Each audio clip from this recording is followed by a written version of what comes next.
Mr. Taylor, are we all settled in Yes, now? everyone's here, thanks, Mayor. Thank you, Mr. Taylor. To start the official proceedings, I would like to acknowledge that we are meeting on Jara country, of which the members and elders of the Jara community and their forebears have been custodians for many centuries and have performed age-old ceremonies of celebration, initiation and renewal. We acknowledge their living culture and their unique role in the life of this region. Council meetings are audio and video recorded and are made available to the public via electronic media, including YouTube. We have all councillors present. Councillors, have there any declarations of interest or conflict of interest? Thank you. That was. Could you advise Mr. Taylor that there were none? Thank you. Minutes of the previous meeting. Do I have a recommendation? Do I have a motion? Yes, Mayor, you do have a motion from myself. The minutes of the ordinary meeting of the Mount Alexander Shire Council held on the 20th of August 2019 be confirmed. Is there any seconded? Thank you. Any seconded? Councillor Henderson? Any objections, concerns? No, I declare the matter carried. Thank you. We now move on to public question time, and I'm going to do this in two parts. The first part, when I ask councillors to suspend standing orders, I'm going to seek comments only about the Etty Street proposal. Councillors will then move to have that become the first item to be discussed. Once that's decided, we'll then move again to public question time to take questions from everyone else. So, councillors, do I have a motion to suspend standing orders? Councillor Neiman? Councillor Henderson? Thank you. So I'm just wondering, I'd like to welcome Marie Edwards, our very hard-working local member, and anyone else who wishes to speak. Would you like to speak first? Thank you.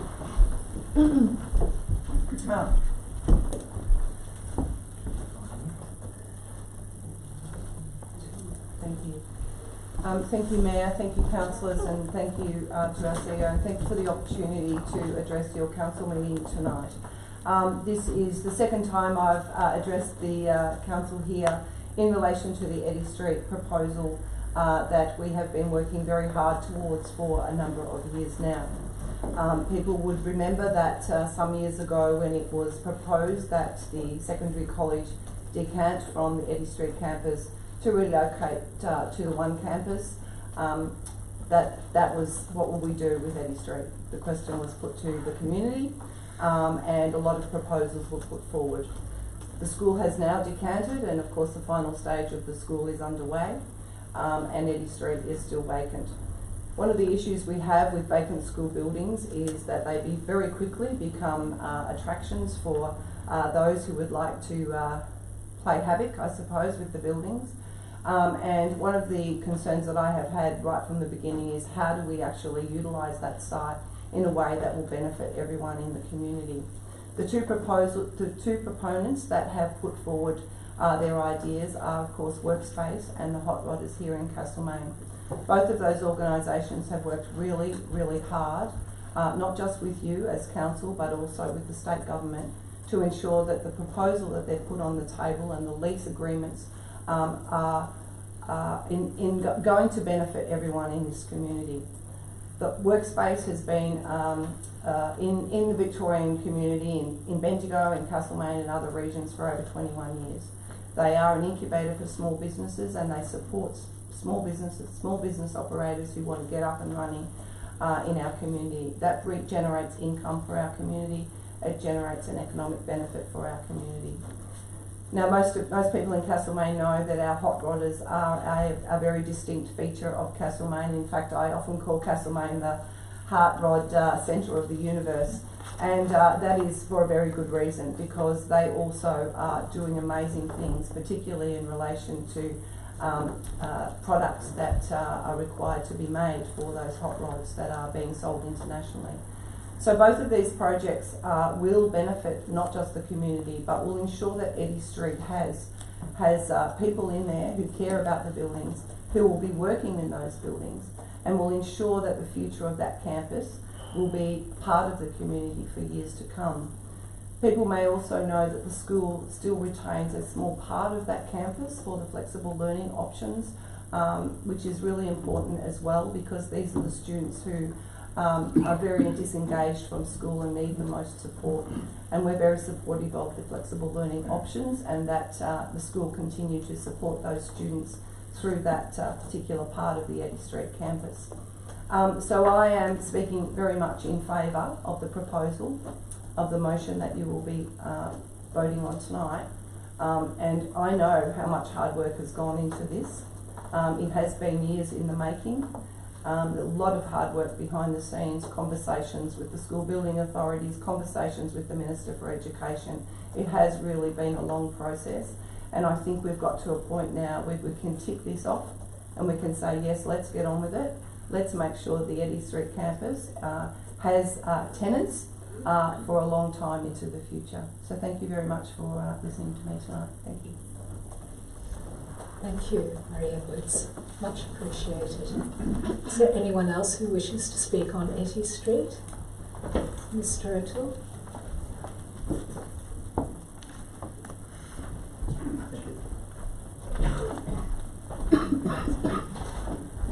Thank you, Mayor. Thank you, councillors, for this opportunity just to briefly address you.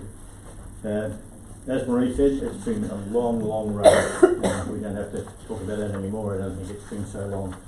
And I really think it's time simply to urge councillors to pass the recommendation as it is here on your agenda, and I trust you'll do that. There's a lot of people who have been involved behind the scenes, and they all deserve to be thanked. In particular, the Mayor, the councillors, and the staff who've been terrific working with us on this. And I'd also like to thank Workspace for working with us. I think it's going to be a happy marriage up there. We'll complement each other very well as things go ahead. And I'd like to just assure members of the public who maybe don't quite understand what we're about and what we're going to do in that school building. I can assure you this is going to be a huge benefit for the whole community. The learning opportunities, the interaction that's going to happen in that place, the people it'll bring here is going to be quite stunning. As I said, we've been working on this project for nearly 12 years now. Our board members have put their heart and soul into it, and I really do commend them for the sticking at it. It was a really tough road all the way through, and we feel like we're now at the start. So I implore you tonight, pass the recommendation on item 9.2, and let's get to work. Thank you. Thank you. Is there anyone else who wishes to speak on Eddy Street? Mr. Morris?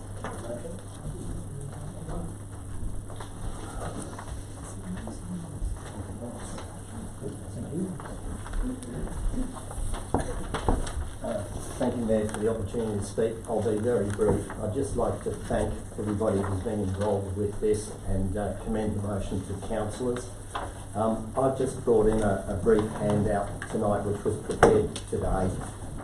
It just basically is a summary of the businesses that have been through the Halford Street Centre, the centre that we're currently in, the old hospital, and the Malden Centre. I can just interrupt. Can you say who you're representing? Oh, sorry, I'm representing Workspace Australia as the Deputy Chair. So that just gives a brief outline of the number, and in fact it lists out the businesses that have been through.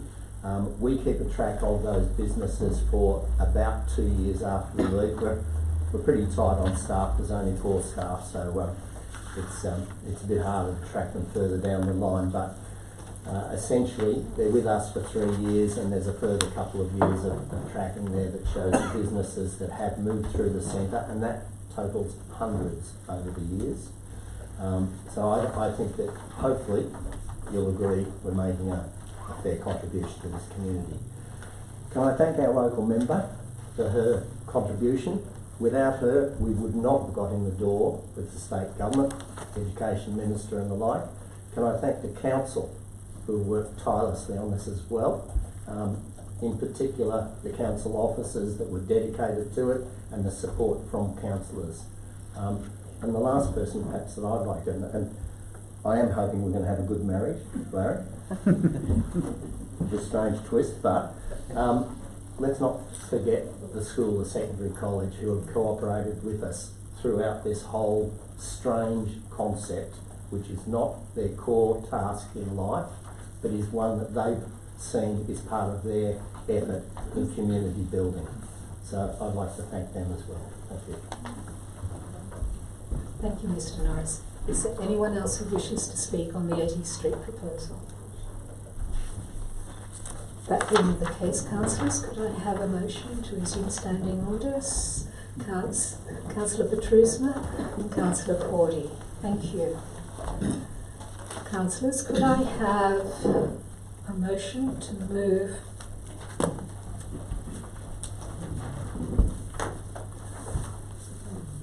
item PLA 10 to be considered next? Councillor Henderson and Councillor Petrusma. Thank you. Okay, councillors. Sorry. Page 15.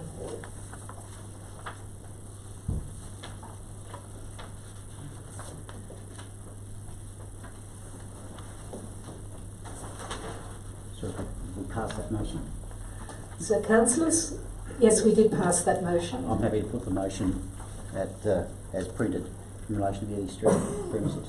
To move it. To move as printed, As thank printed. you. Is there a seconder for that?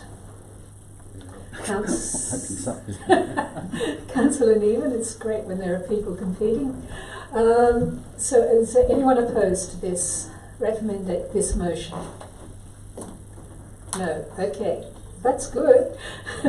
So who wishes to speak to this?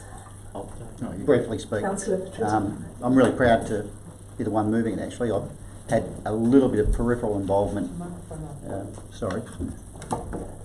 Fairly proud to move this particular motion. I've had a little bit of peripheral involvement with it, and it has been a very long haul over about 12 years from certainly the Hot Rod Centre side of things, and I believe that Workspace has been doing a good job of business incubation in our Shire in the current premises, and the move to the new premises will be ideal. And the work that's been put in by our local member Maria, which has to be acknowledged, and all the members of the Hot Rod Centre Committee who have put an incredible amount of work, and I think I was around in the very early days when it started, and very dedicated 12 years of work put in, and Workspace as well, and I commend the motion. Thank you, Councillor Petrusma. Do you wish to speak to this, Councillor Neiman? Not that they've given me a microphone. Yeah.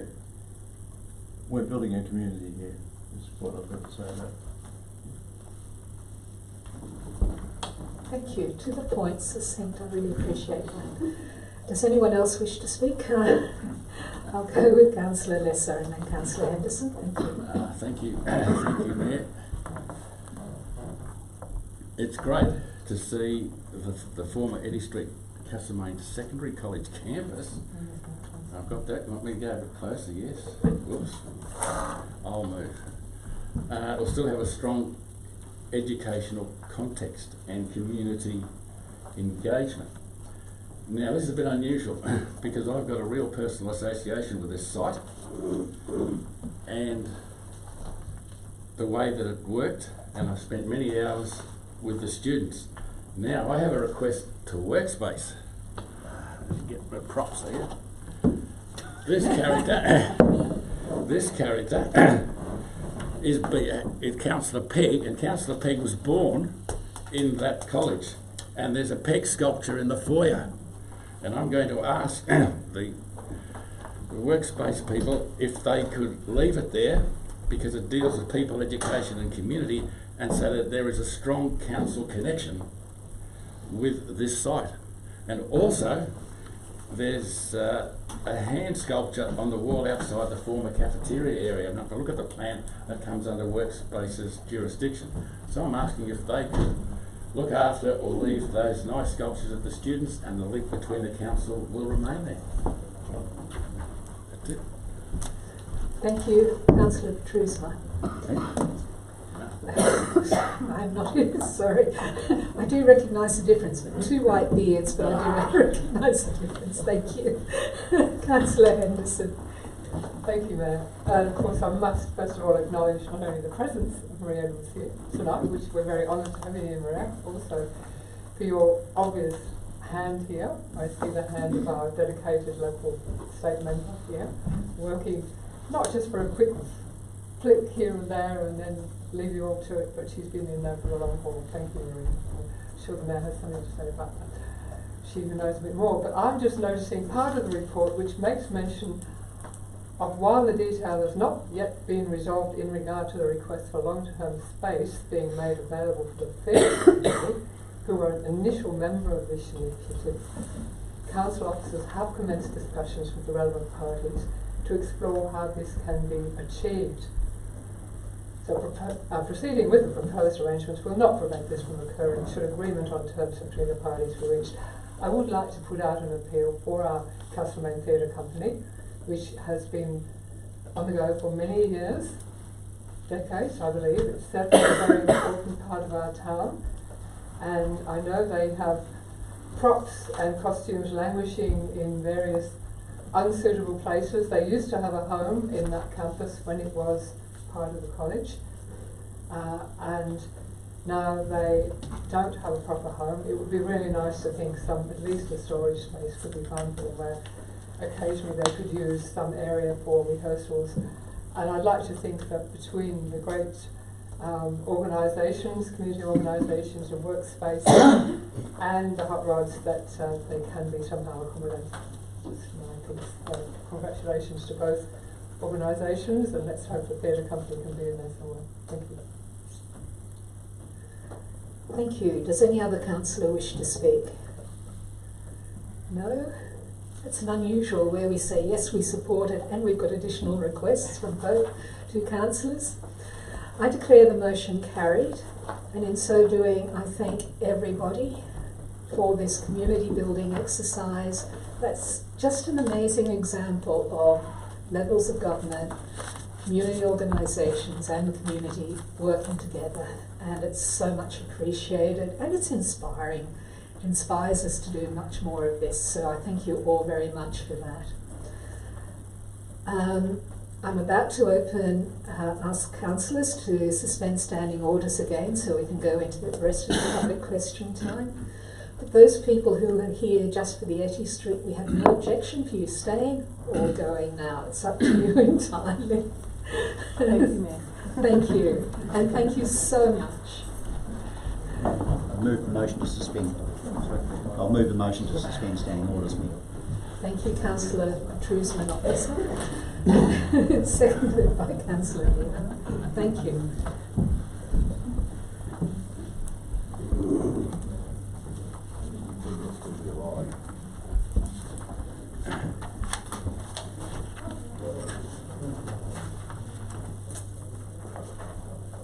Okay, so and everyone now has a seat, do they? That's good. Okay. We've now suspended standing orders, and that means that I now open it up to public question time. In so doing, you have 3 minutes to address us, and you start by saying your name and who you represent.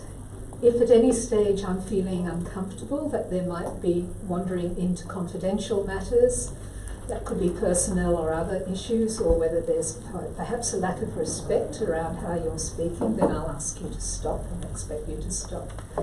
However, we will listen respectfully as well. So I'd prefer to take planning issue first for the tower, the light pole / tower at the Wesley Hill Sports Ground. So do we have questions or comments around that to begin with? There's also a petition that I'd like to Come forward to. So please come up. Thank you very much. Do I need to switch this on somewhere? Or? No, it should be on, shouldn't it? It's not on.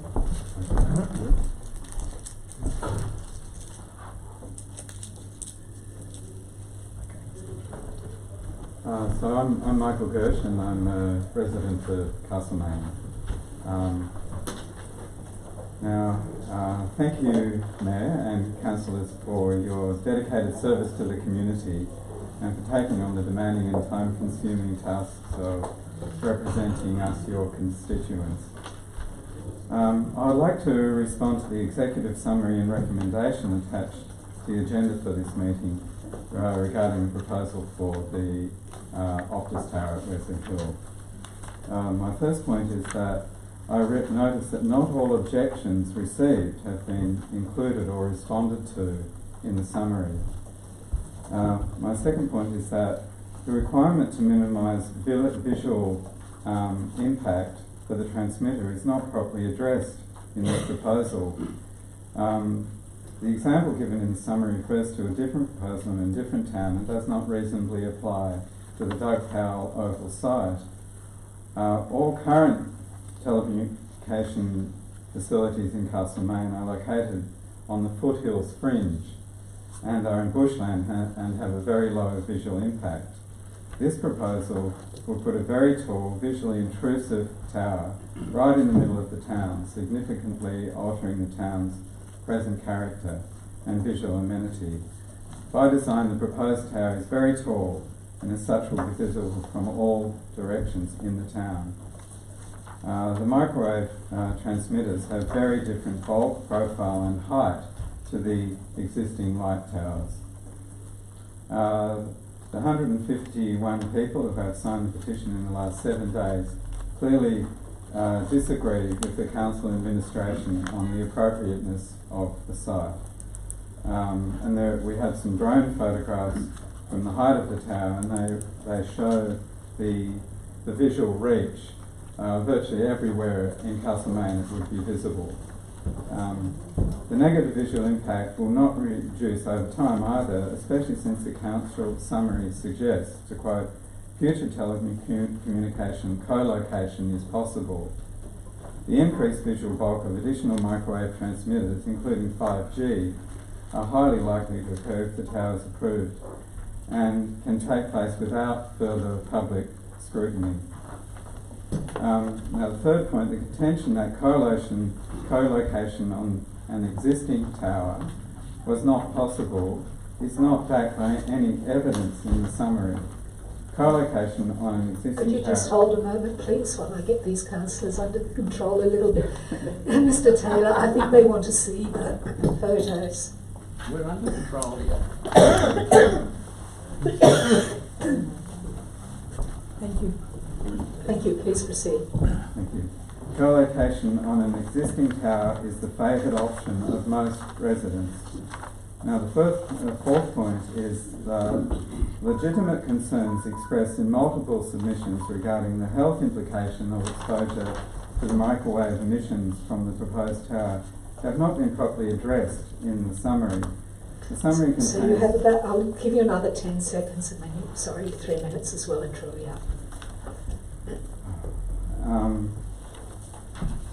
The claim is that the APANSA standard applies in this case, one of the things that was mentioned that the council using a precautionary approach, that APANSA says themselves that they do not use a precautionary approach, and the standard is completely outdated, and there are legal challenges to it that are happening at the moment. And there's an issue of legal liability for the council. Thank you very much. Would it be possible to submit some of this material later? You certainly can. Thank you.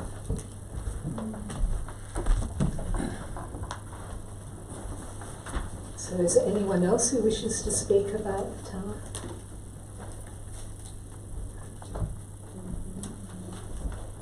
John.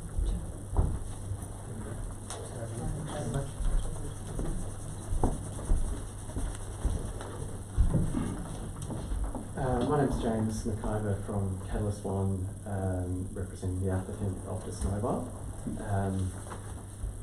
So thank you, Mayor and Councillors, for the opportunity to speak. Look, I guess I'd just firstly like to start with just some of the background and the history. Optus has been looking for a suitable location to provide, for a facility to provide improved mobile phone services to Castlemaine for many years. In this instance, close to 4 years. When there's a real demonstrated need for a facility, often that really is driven by demand for services. So things such as a good example is live streaming this council meeting tonight. When people want to use those sorts of services on their devices, it places a very large demand on a network. And I guess that sort of leads into our next point, which is I guess some context about where the surrounding sites are. And there was a point made by the previous speaker about co-location and whether that's practical. The closest Optus sites are from the proposed site approximately 3.5 kilometres either side, so we've got a distance of approximately 7 kilometres.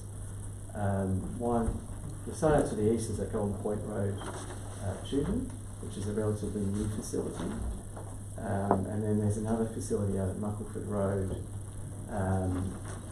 out west, which is probably slightly further away, and that hosts not just Optus but Telstra and Vodafone.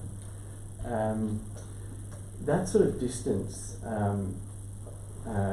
does create issues for the kinds of services and especially data that people expect to be able to use on their devices.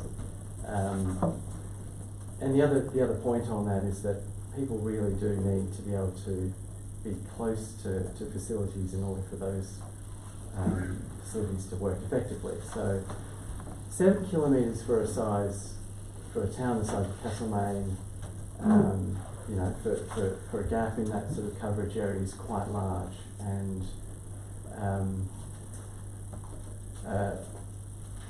sort of really demonstrates the need for the facility. We have been working very closely with council and officers over the last few years, and really what we're trying to do is achieve a balance between providing improvements to mobile phone services with protecting the amenity of the local area.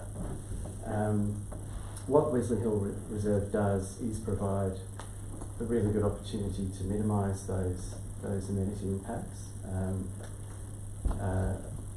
Using the proposed light tower structures is a really good opportunity to minimise visual impact, and we're really pleased that there's that opportunity. So thank you very much. Time is up. Thank you.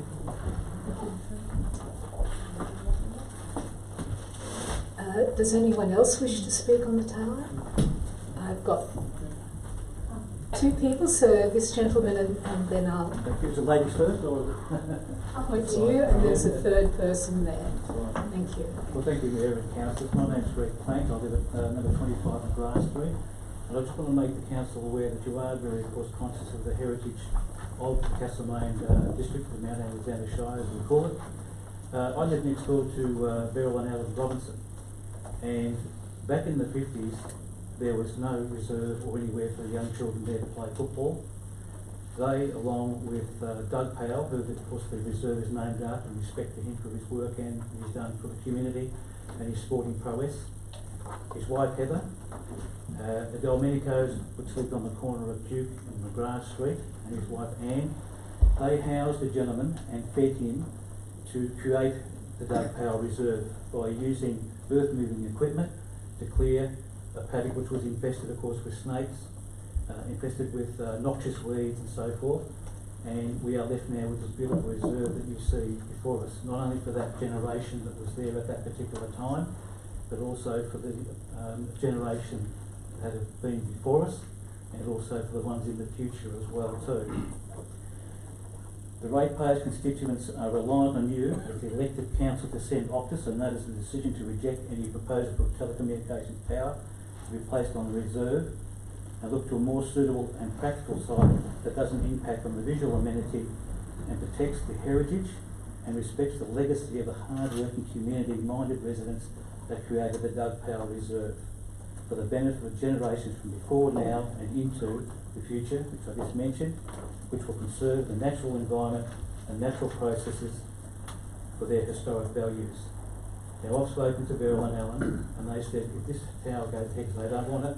I can assure you of that, and they were the ones that helped to create it. They said they worked their butts off back then to be able to do it.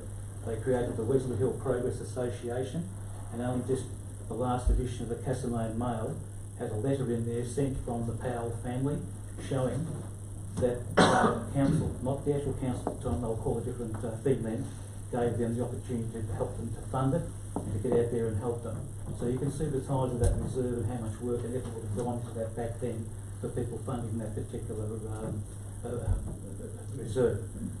Just as a side note too, that particular group, the Wesley Hill Progress Association, also built the Wesley Hill Hall, so they can understand how committed they were to the community, and we would like to think that there won't be a backlash to these wonderful people in the past who have created this wonderful reserve. And Optus, well, they don't care about us, they just want their piece of the pie, and like all telcos do, and there is certainly other options for them to go elsewhere. And I did notice in the amendment that's been made for the relocation of the tower, that is certainly a lot higher than the one that was originally planned for the position that was actually going to be in as well too. So that's certainly going to impact a lot more on the impact of the amenity. Thank you very much. That's your 3 minutes. I appreciate that. Appreciate the history. Thank you.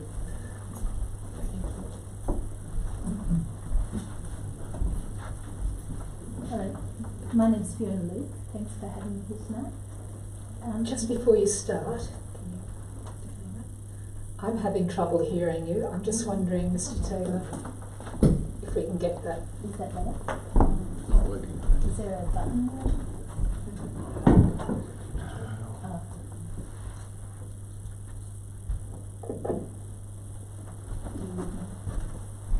My name's Fiona Luke, and I'm from Castlemaine, and I agree with the previous speakers from the community about the tower.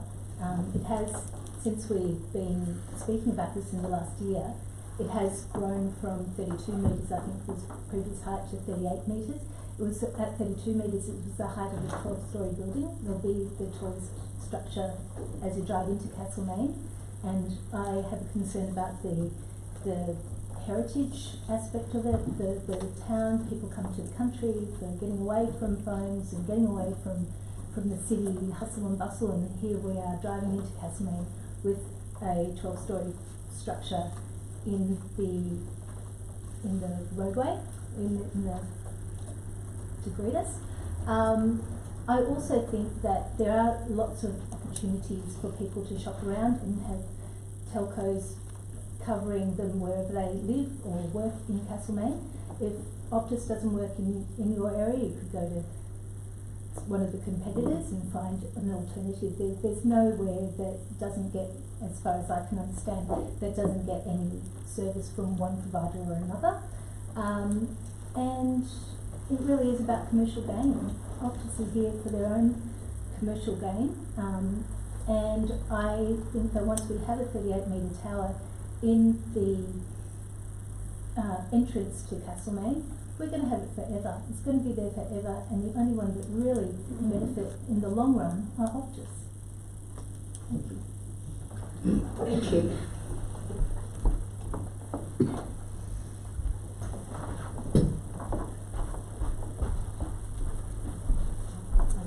Thanks very much. Hello?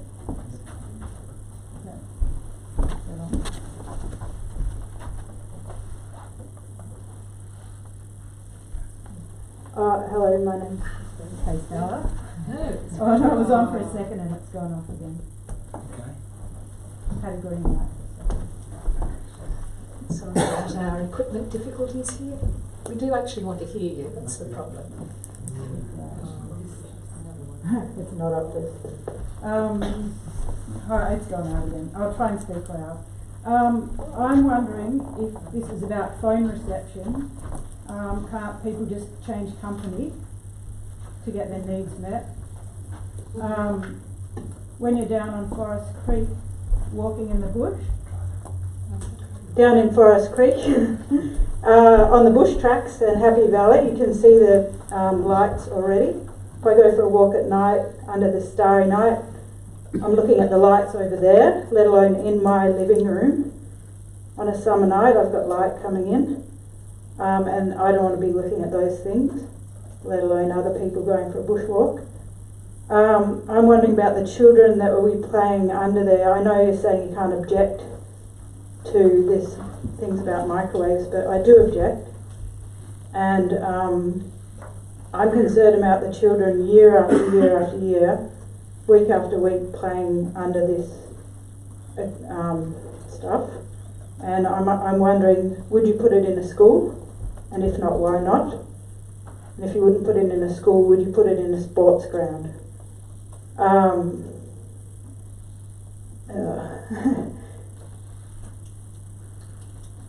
want to know if this is about money. Is this because you're getting paid money from them to make your other towers, the sports ground towers, to pay them off? And if it is, I don't think that's an okay reason. Thank you. Thank you. And thanks for being patient with the technology. I think, can I just check in before you start? Sorry. Is there anyone else who wishes to speak about the tower? Great. So last speaker on the tower. Thank you. I'm the lucky last. Okay. My name's Nolda Birch. I live in Castlemaine, and thank you very much for allowing me to address you today regarding this issue. It's complex and controversial and has many aspects which we probably can't address here today, but I live in hope that you'll take notice of the submissions and the concerns that we have and to do the right thing. I have 3 questions, but first I wish to remind Council that precedents have been set for councils to refuse applications of a cell tower in a location that has significant visual and environmental impact. Firstly, recently, in fact earlier this month, Macedon Ranges Council rejected the construction of an Optus tower at the entrance of Wood End. Feedback from the council stated that the site had not been properly explored and that the proposal had amenity issues, landscape issues and issues of unsightliness that outweighed the possible benefit of connectivity for the community. And secondly, in July in Lane in WA, a Telstra tower for 4G and future 5G was rejected by council in a 6-2 vote, citing reasons of environmental and health impacts arising from the insufficient information on the technology of the tower and the adverse visual impact on the surrounding locality. In fact, Councillor Rhonda Potter said that she didn't want residents to end up with something on their doorstep that she wouldn't want on hers. She said, this area within itself is an area that needs some beautifying, and I don't think that it needs the addition of an unsightly tower. In the third thing, in September in 2018, at Wilson's Creek in New South Wales, after a unanimous vote by councillors, they refused a development application for a 3G and 4G mobile tower on Wilson's Creek, located behind Mullumbimby. The council followed the precautionary principle in making their decision. In other words, considering the strength of evidence and the potential cost of doing nothing. This principle is applied when human activities may lead to morally unacceptable harm that is scientifically plausible but uncertain. Actions shall be taken to avoid or diminish that harm. Morally acceptable harm refers to harm to humans or the environment that is threatening to human life or health, or serious and effectively irreversible, or inequitable to present or future generations, or imposed without adequate consideration of the human rights of those affected. The local Wilson's Creek residents were supported by Victor Leach from ORSA, which was represented by highly qualified personnel from a wide range of scientific and medical disciplines, who stated that there is published evidence in the scientific literature reporting increased prevalence of adverse neurobehavioural symptoms and or cancer in populations living at distances of less than 500 metres from base stations. The Wilson Creek residents also received support from Barrister Raymond Broomhall, he was from the former Justice Michael Kirby's chamber, and in their threat to enter a nationwide class action against government and industry for harmful exposure to electromagnetic EMR. Do we really want to have a repeat of the asbestos travesty, and where real science was not taken notice of for 101 years, and actually follow something that is pseudoscience with the way radiation harm is measured and the results used by both APANSA and the telecommunication industry. In other words, how it heats a body of water. So do you want my 3 questions, or shall I? Well, you've used your 3 minutes well and truly. Which So I think you've actually... Oh, okay, yeah. Thank you. Okay. Can Can I hand them over to you? Yes, And please. Thanks very much. Thank you.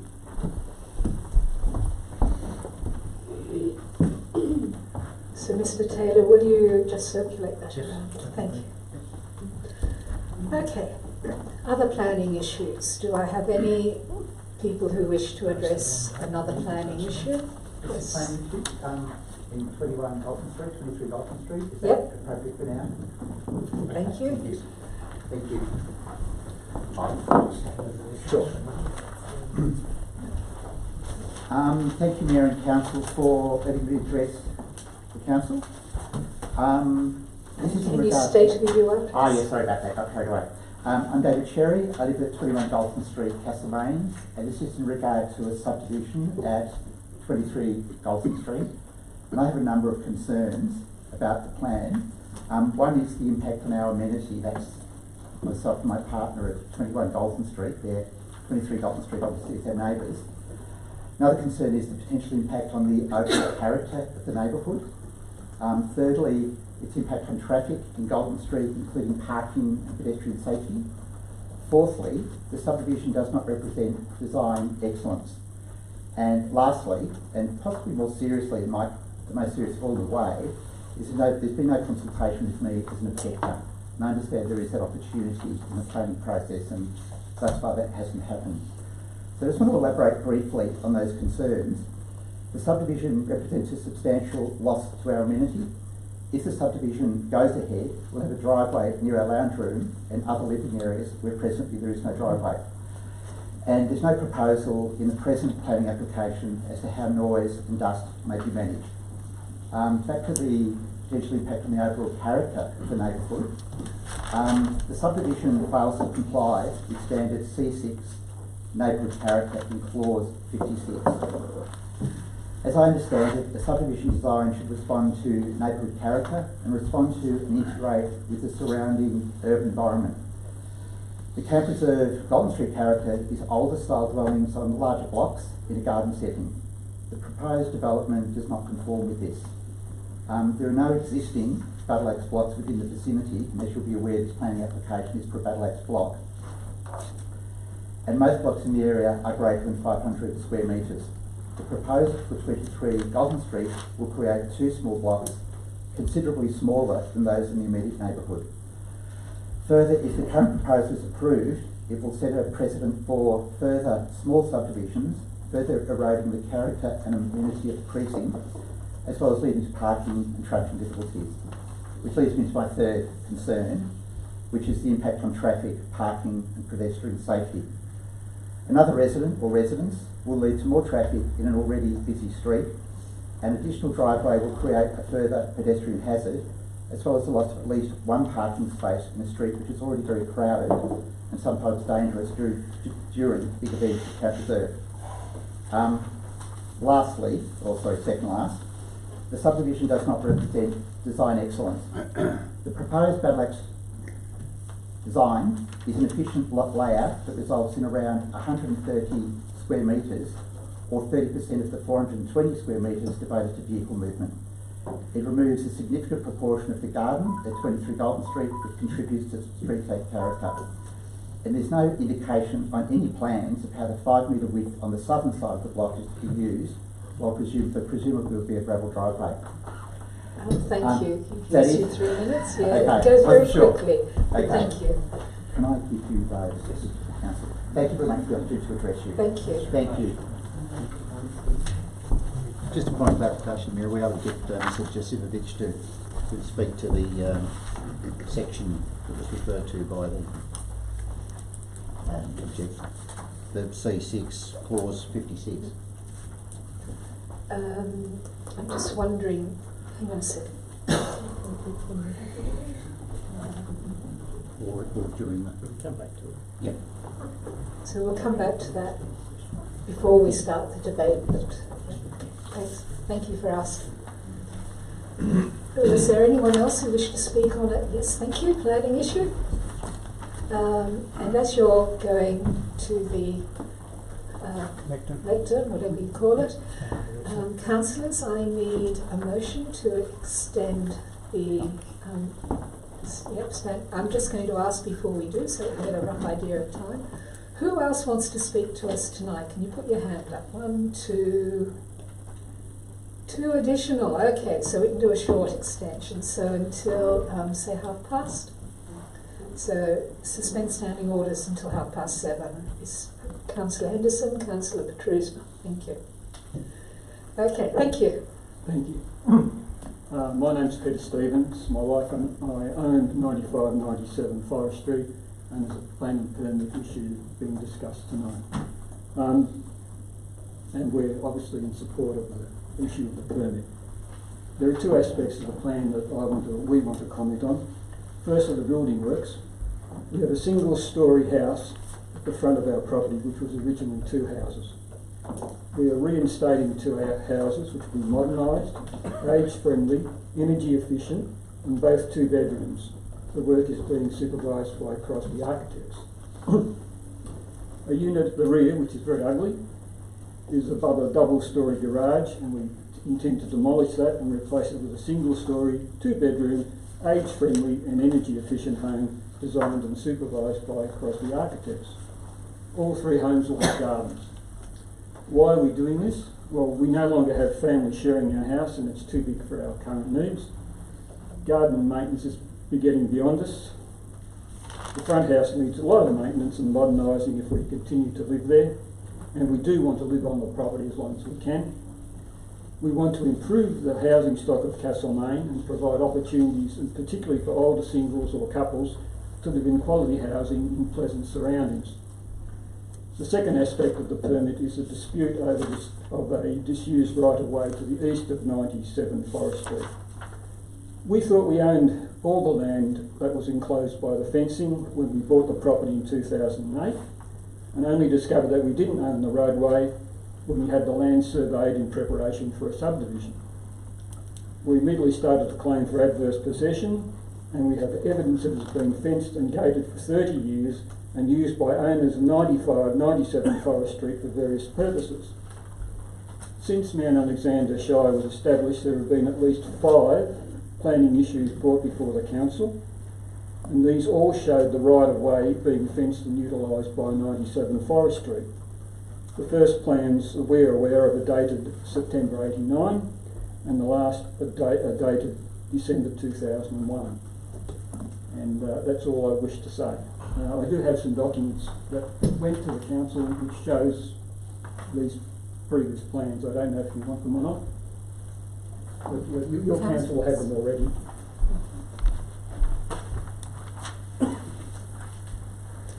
Thank you. Thank you. Who else wishes to speak? Planning or something else? Anything else at this stage? Okay, so I'll take you first, and then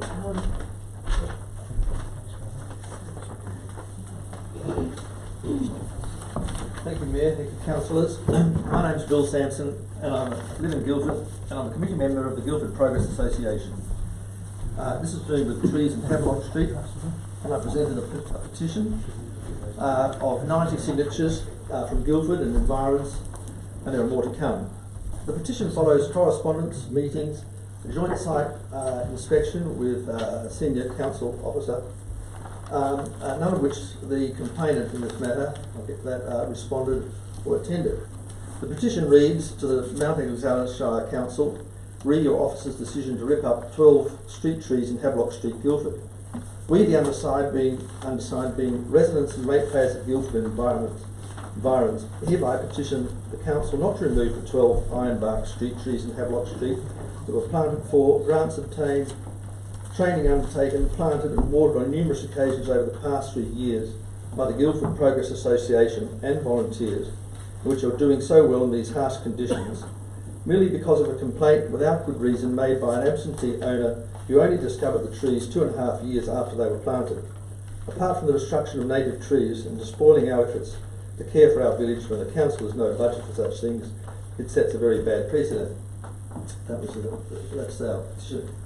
The precedent being that voluntary work for the betterment of our own communities is not appreciated and will be willfully destroyed if an extremely tardy and baseless complainant appears to offend, quote, and in your letter from that we have received from the council, a transparent process and consultation to ensure all property owners are afforded an opportunity to raise any concerns. A process, I might add, that we were not informed of when we planted the trees. It's not a rule or anything like that, it just seems to be a protocol. So it appears that the owner, having now been consulted and raised his concerns, it is the council's decision to remove these trees. But we asked really for what reason. The council appears to have determined that our trees are less important than the fellow's concerns, they being he doesn't like the variety of trees. Also the precedent being that you simply must have no idea of how important trees, especially young and flourishing native trees, or for that matter very mature and beautiful trees, are to our environment and amenity. A fact that appears verified from the recent removal of 6 or so huge golden elms from the highway in Campbell's Creek. And I ask if your so-called transparent consulting process applies when you plant trees, perhaps not it will apply when you remove trees. The precedent also that you must not, the council we feel must not understand that trees are not easily replaced and nurtured to maturity in this area in these increasingly hot and dry times, and have no idea that planting deciduous maples as was proposed is a waste of time, and all our deciduous trees we've planted have died except a couple of pine trees. And the Guildford Progress Association will have no part of it. It seems my time has run out. Yes. Short 3 minutes because I timed it, but nevertheless. Does your watch have a slightly Thank you very different much. time? Thank you very much for that. Can I hand up my notes, please, and the rest of what I said. Thank you. Thank you. Ms. Fernanda, would you like to come forward? Yes, sir. Okay. My name's Margaret Panter. I'm speaking about reference to agenda item 9, PLA 12, about the proposed sealing of Butterworth Street and adjoining streets. Council received a petition opposing sealing, and at least 5 households have written to Council expressing concerns with the proposal. 4 of the residents are here tonight. A letter from my husband and I contained a detailed submission, and I want to raise some more points that weren't in the original letter and submission. Number 1, I see the land surrounding the roads as a wildlife corridor linking bush along the Malden railway line with bush along Campbell's Creek. This land contains 3 threatened ecological vegetation classes, or EVCs for short. In the block bounded by Butterworth, Brown, Farnsworth, View and Reckleben streets, I've seen 53 species of naturally growing indigenous plants, seen or heard 88 species of native birds, 4 of native mammals, 7 of native reptiles and 4 of native frogs. Having this natural richness in the area is an asset to be treasured, not something to be carelessly damaged while making the area look like a boring suburb by sealing the roads. Point number 2. My response to some of Council's issues listed on the agenda at the top of page 35, it mentions safety implications associated with visibility of pedestrians in dusty conditions. I have never seen nor experienced enough dust from the roads to make pedestrians hard to see or to cause a safety problem. The risk of this ever occurring would be tiny compared with the risk with more motor vehicles travelling faster caused by sealing the road. And another point there is, quote, noise associated with the existing or proposed sealed road, end of quote. An engineer pointed out to me that crunching gravel makes a noise, but the noise I find irritating and stressful is the noise of engines, especially if there are more of them going faster, as would be the case with a sealed road. The sounds of birds, wind in trees and crunching of gravel aren't a problem. Point number 3, a year or so ago, a traffic count was done in Butterworth Street. There are 6 new houses in Butterworth Street. Building work generates a lot more traffic than residents. And I'd like to know what was the date of the traffic count, and was building work going on at the same time? Point number 4, a grey box tree has recently died in Brown Street, just west of Butterworth Street. Bitumen was put on that part of Brown Street several years ago. I haven't got the exact date. And I'm wondering if the consequent change in drainage contributed to the tree's death.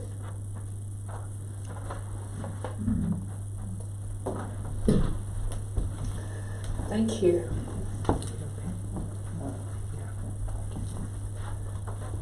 There being no more questions, councillors, can I have a motion to resume standing? Thank you, Councillor Neiman. See if I get everyone's name right tonight. Is there a seconder for that? Councillor Trusma, thank you. We now move on to item PE006, Annual Plan 2018-2019 Progress Report, Quarter 4, page 13.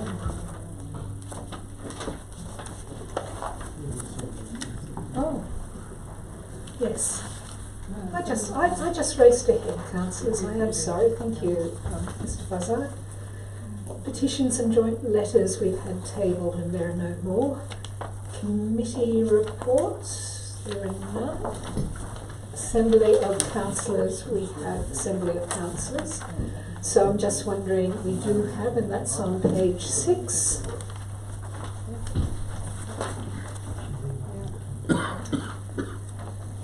We have a recommendation, Councillors. Do we have a notice? Do we have a motion? Thank you, Councillor Henderson, as printed. As printed, yes. Do I have a seconder? Councillor Petrusma, thank you. Are there any objections? Does anyone wish to speak to this? I declare the matter carried. Thank you. Thank you for that. Now we move to page 13.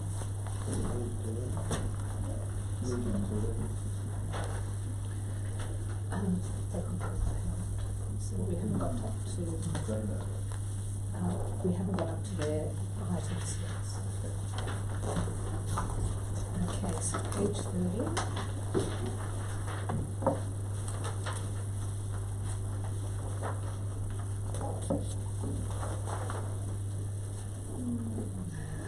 So, councillors, we have a recommendation that council notes the annual plan 2018-19 progress report, quarter 4. Do I have a motion? Councillor Henderson, as printed. Councillor Cordy, to second it. Any objections? Anyone wish to speak to this? Councillor Henderson? I'll briefly just mention my favourite topic, which is the Optic Dog Park. And see that the comment against that, which is the site option assessment, has been completed and presented to council. Yes, the third site has been selected and work will commence to complete the permit approval process and for quotation. So this is sounding very positive now, and I've got every hope that before the end of this term of council, we will actually see dogs running around free inside a fenced area, enjoying their social life as dogs do, while their human social life continues outside the fence. I'm really looking forward to it. Apart from that, it's a great report just telling us how we went against our budgeted items for the year. Obviously not everything got done, but progress has been made on just about everything, and a lot of things ticked off. So well done to our staff. Another great report. Thank you. So who seconded that? I think it was Councillor Cordy. Do you wish to speak to this? Okay, thank you. Does anyone else wish to speak to this? No? That being the case, I declare the matter carried, and I do appreciate the absolute simpleness of the presentation of this report. that explains very clearly what we promised to do and how much of that we are achieving. And I thank the staff for that clarity and the effort around that. Okay, now moving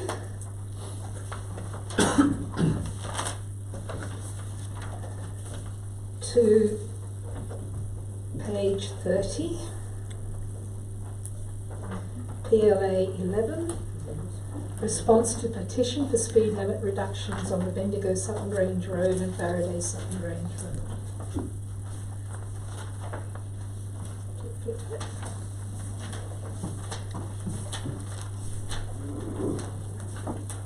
Okay. Councillors, there's a recommendation there. Do I have a... Yeah, I'm looking very firmly at Councillor Cordy. Thanks, Mayor. Motion, I'd like to move the motion as printed. Thank you. Is there a seconder? Councillor Petrusma? Is there any objection? No. Do you wish to speak to this, Councillor Cordy? Thanks, Mayor. Look, I'd just like to thank the residents from Sutton Grange that have raised this issue. I know it's been spoken about for some time, but I think if we get this recommendation adopted, then it'll add weight to our discussions with Regional Roads Victoria, newly created authority, so hopefully we'll get some success. So thanks for that, and thanks to the Sutton Grange residents in attendance tonight. Thank you. Councillor Petrusma, do you wish to speak? No? Does anyone else wish to speak to this? Only as a long-term user of the road now. I drove that road for 12 years every day, and always very aware that I continued on my way at 100 kilometres an hour through the township of Sutton Grange, and it was not a totally appropriate speed to be travelling. So I think it's highly appropriate that the speed in that area be reduced to 80 kilometres an hour, and I hope that Regional Roads Victoria do actually agree with our staff, and that it can be made for the citizens of that area, of whom 128 have signed the petition. Pretty strong petition. Thank you. Anyone else wish to speak? No? That being the case, I declare the motion carried, and I was also a bit shocked about what the speed limit was when the speeds were tested, not the speed limit. There's high speeds along there, so it's very much needed. I always drove the speed. You always drove the speed limit, yeah, thank you. So we now turn to page 33, update on petition regarding the sealing of Brown, Butterworth and Farnsworth streets. I'm happy to move as per the recommendation. Thank you, Councillor Petrusma. Seconded, Councillor Neiman, thank you. Are there any objections to, and I'm assuming that you said as printed, did you? Yep, thank you. So, do you wish to read it out? Oh, I can read it out. The recommendation is that Council notes that more work is required to assess the issues raised in the petition presented by the residents of Butterworth Street and surroundings, and that Council number 2 receives a report on this petition at the ordinary meeting of Council on the 17th of December 2019. That's the moved motion. Thank you, and seconded. So, do you wish, and there weren't any objections raised? No? Do you wish to speak to this? Briefly. Thank you.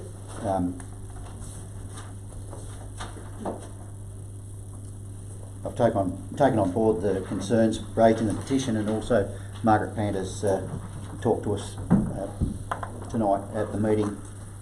I actually tried to ring you earlier today, but with no success. But anyway, I will be in touch. I will find out about the traffic count. My sister lived in Butterworth Street for a while prior to it being sewered, and there was very few houses back then. And going there recently, I've noted that it's changed considerably. There's been quite a few subdivisions, a lot of houses, a lot of development, and certainly we need to make sure that the street is appropriately serviced. As to what that is the correct way to go about that is something we need to work in with the residents. So I put trust in our officers to put a report to us at the meeting of council in December, and hopefully work with the residents to achieve a suitable outcome. And I can't tell you what that will be yet, but hopefully beneficial to all. Thank you. Do you wish to speak? Thank you, Mayor.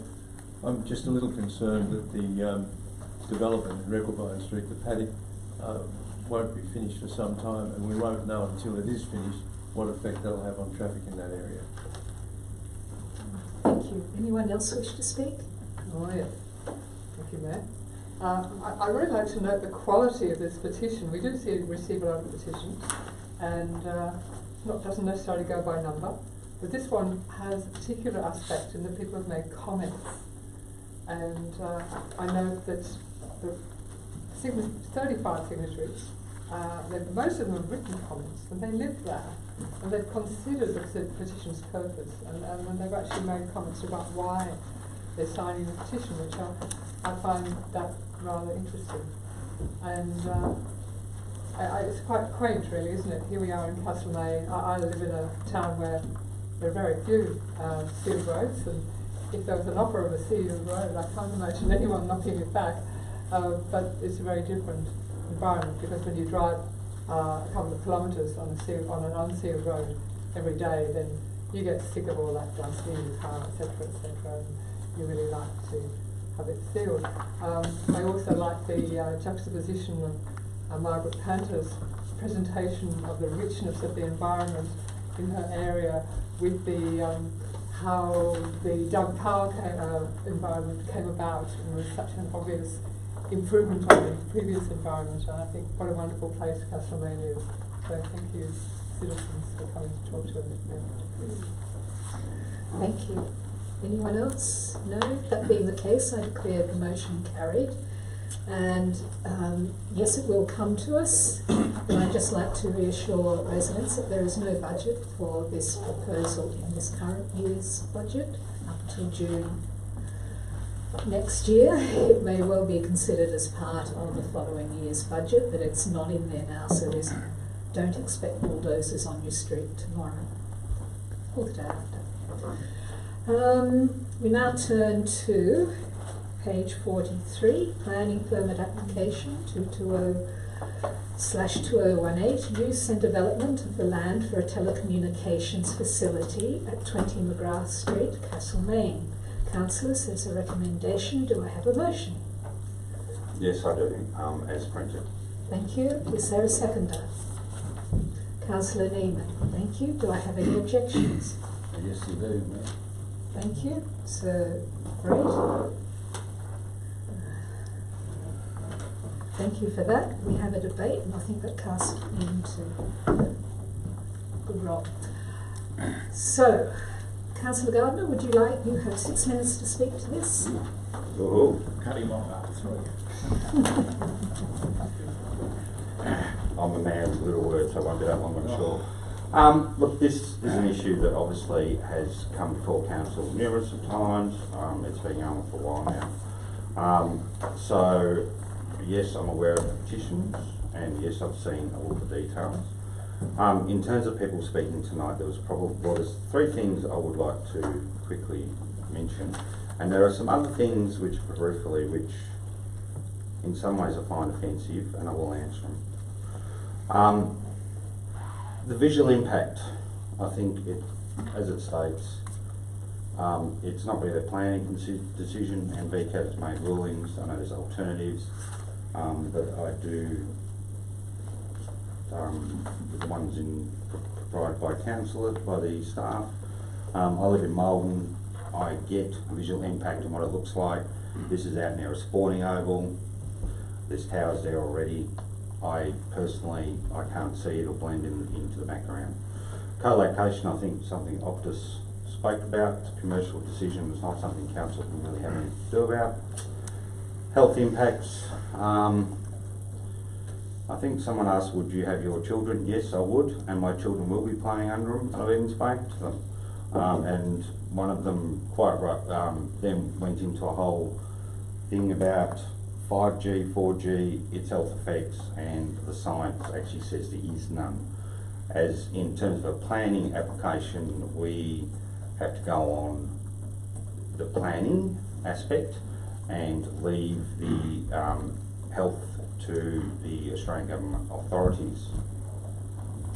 So I personally can't support those three main arguments. There's a question, which is what I said, which I found somewhat offensive, that council is getting paid for this. Yes, there's a fee for the application, which is normal statutory, and yes, as it is on our facility, there will be a payment made to us or to the council. Now, I'm not sure the amount, it's what, 20 to 30,000? No, it's not even that. 8. So it's not a consideration, and $8 grand, I don't know, would even be the fuel bill. So, no, when making this decision, that has nothing to do with it. Then there was 3 questions asked. Do I live near it? No, I don't. Would I? Yes, I would. I think in this day and age, we love heritage. I love heritage, but at the end of the day, we need to live in it, and we need to actually have to operate in it. Everyone uses mobile phones, and we all have a need for technology, and that's just the way it is. I do believe council did put forward as an option. And the third question, I answered yes. What was that again? Yes, sir. So I don't see any need or any reason why it shouldn't be supported from a planning perspective, and I do believe that as a Shire, if we need to grow the Shire, we need better communications, and I'd welcome one out in my ward where there's plenty of black spots. Thank you. Who was the objector? Me. I might want to refute him, So you were the seconder, so you you're reserving your right to speak until second last. Okay, thank you. Councillor Lesser, do you wish to speak now? Yes. Right, I've got 3 minutes. I think there is a problem with the visual amenity. Now, what I believe makes this application different from the others that I've looked at, and that is where it is actually situated in regard to the rest of the landscape. Now, I know that there was a representative here from Optus, and I have asked on many occasions, could I get a diagram, a visual interpretation of the height relationship of the tower to the adjoining landowners, and that has never happened. And I've been told by a planning, which is probably rightly so, that that doesn't have to be provided by the applicant.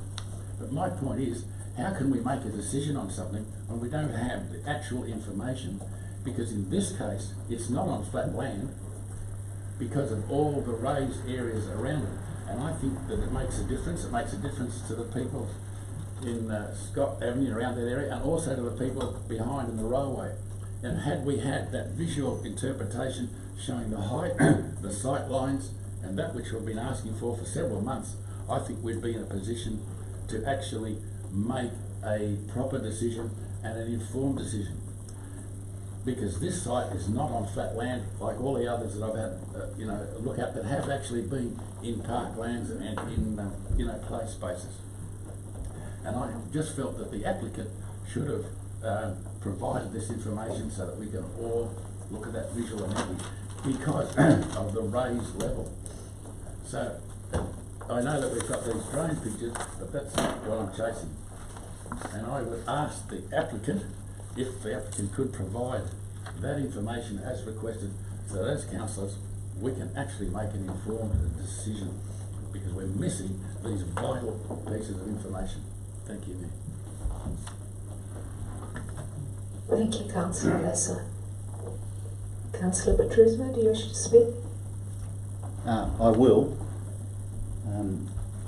Like Councillor Lesser, I was a bit disappointed that we don't have, and it's fairly easy to do these days, we don't have an artist's impression from a couple of different angles of what the tower will actually look like in situ. And when we've got any supermarket proposal or any major proposal, there's always an artist's impression to show what the finished object, whether it be a building or some of the structure, actually looks like. And I am disappointed that we didn't have that. And I was also hoping that our Optus representative today would speak to why they can't co-locate on the Telstra tower that's up on Ross Drive. I believe there is a reason why, but it hasn't been put forward, and it would have been nice to hear why, because it was raised in question time. Having said that... It's not you. That's not me. It's me.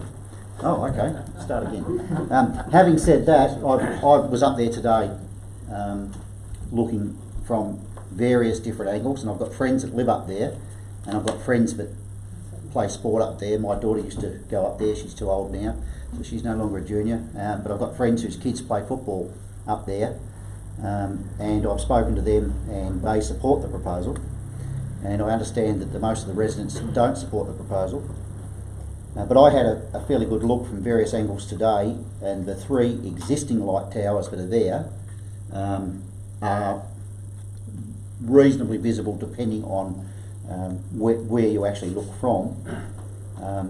But whilst they are visible, I didn't find them particularly distracting. I understand when the lights are on, but at the time the lights are on, there may be some light spill, which is sort of fairly typical for any light tower, but my understanding is that they don't go past about 8:30 or 9 o'clock at night, especially with junior football. So whilst the lights are on, there would be some light spill.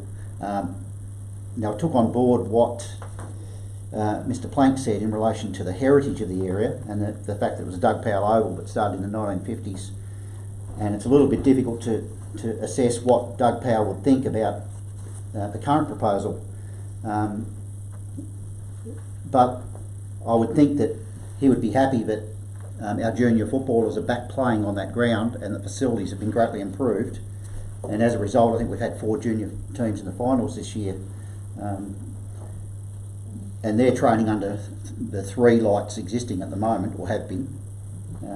The season's obviously finished now till next year. And the cycle club also hoping for the 4th light to go up, so that they can also train, because there's a fairly dark spot on one part of the track, which affects them using it too much. So I've decided... That is you. That is me. Okay, that's quick. Under planning considerations, I can't find any grounds to knock it back. I think the visual amenity is a concern, but it's not such that there's enough to knock it back on. Thank you. Against, Councillor Cordy?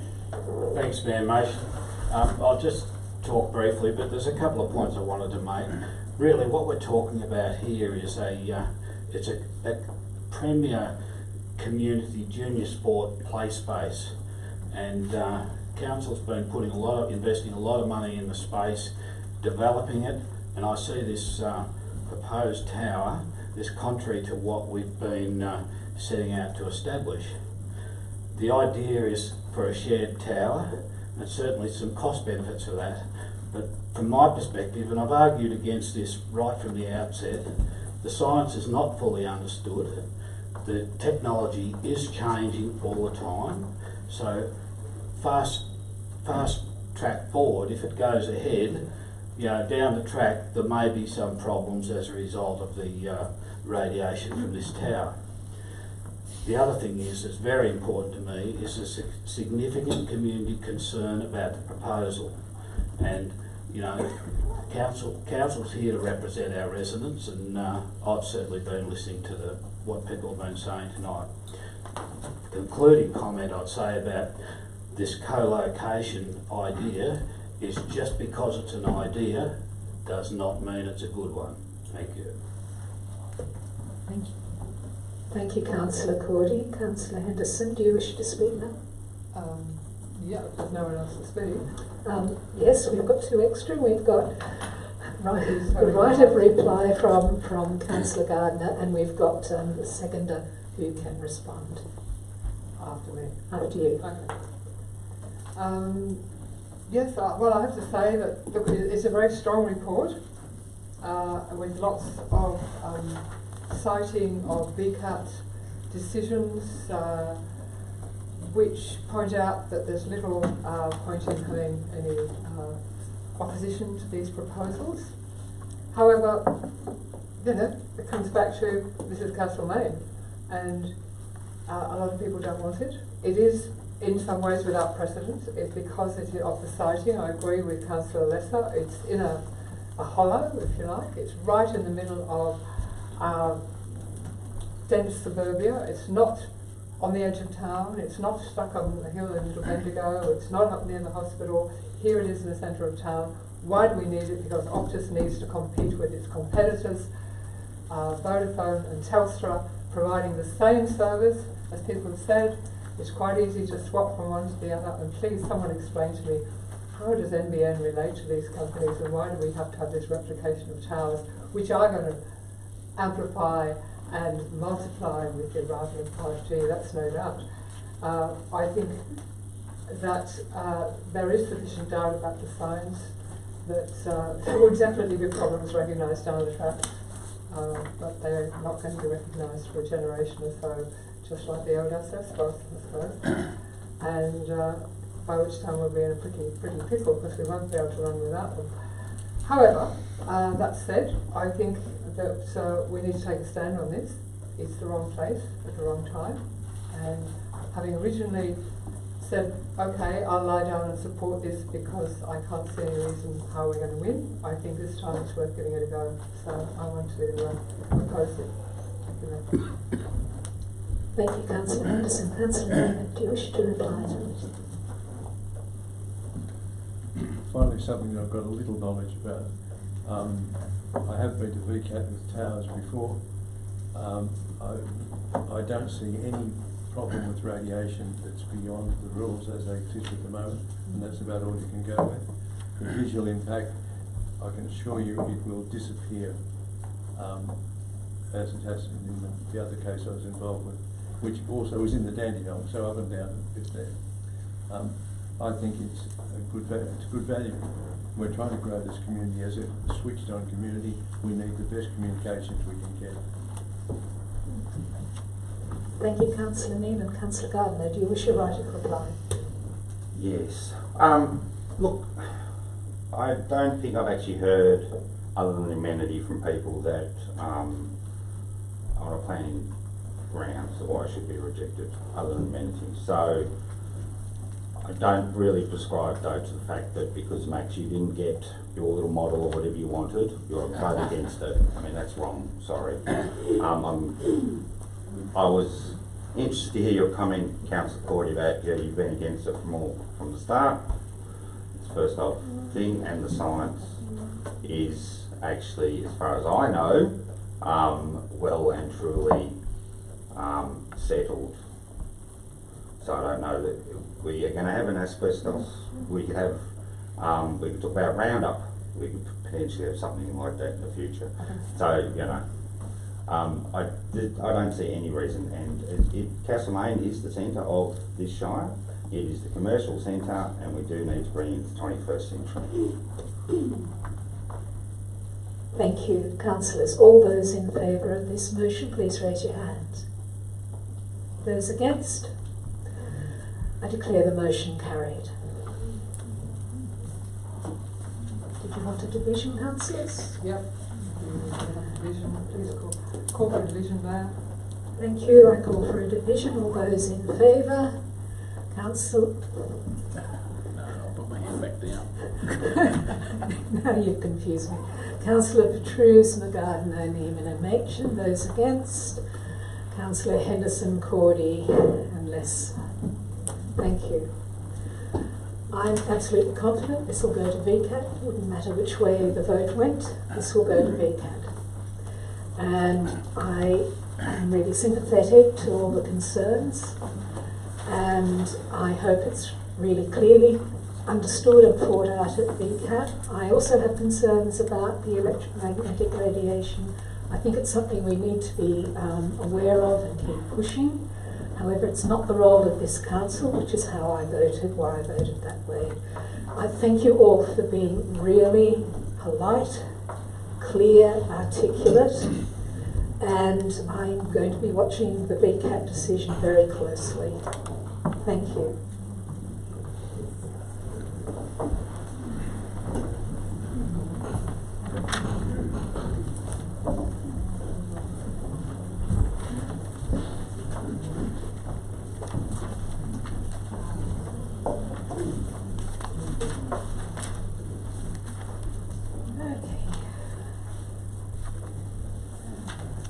Councillors, we now turn to page 58.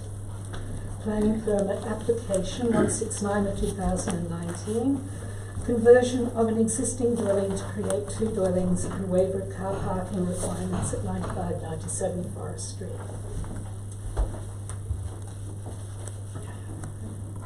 What did we say?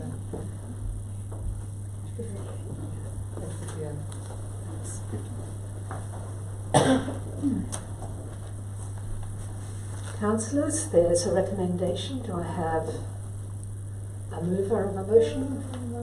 Councillor Henderson, as printed, Mayor. As printed, which is in support of the application. Support of the application to issue a notice of decision to grant a planning permit for the conversion of an existing dwelling to create two dwellings and a waiver of one car space at 95 to 97 Forest Street, subject to some conditions. Very good. Thank you. Councillor Neiman, you're seconding this. Thank you. Is there any objection? No? Okay. Councillor Henderson, would you like to speak to this?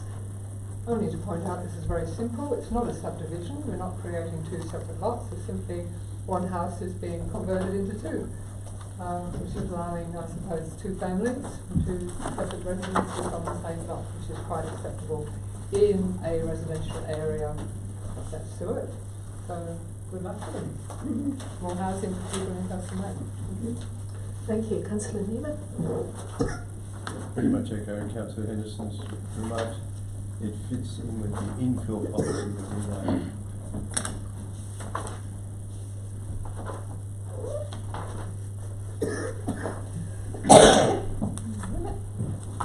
Sorry about that. I'm not quite dying just yet. So, does anyone else wish to speak to this? I might briefly, Mayor. I understand there's still one outstanding objection, but I believe that's going to be a legal matter in relation to the adverse possession, and it's covered. Where are we? There's a reduction somewhere of the parking permit that covers that, regardless of what the outcome of that is. So I'll support the motion. Thank you. Does anyone else wish to speak? No, that being the case, I declare the matter carried.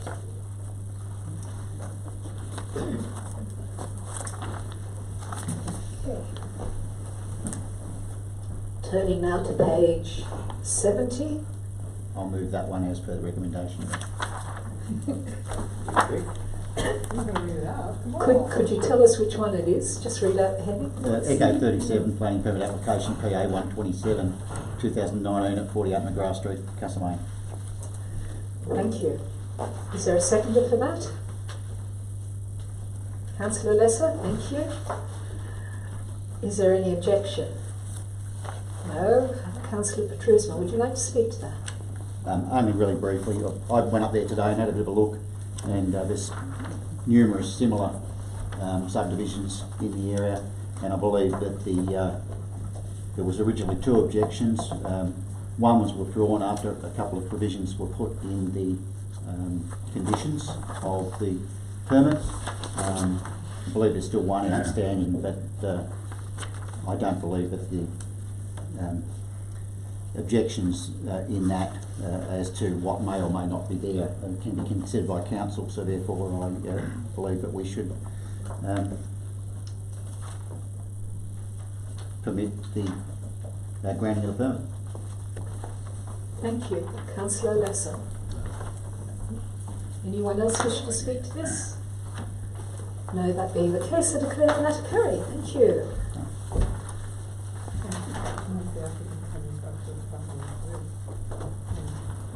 Sorry, what was... Oh, sorry, Mayor, I just wanted to know, it was nice to hear the applicant talk about the plans for the block. Okay, that was for the previous one, I think. I beg your pardon, it was too.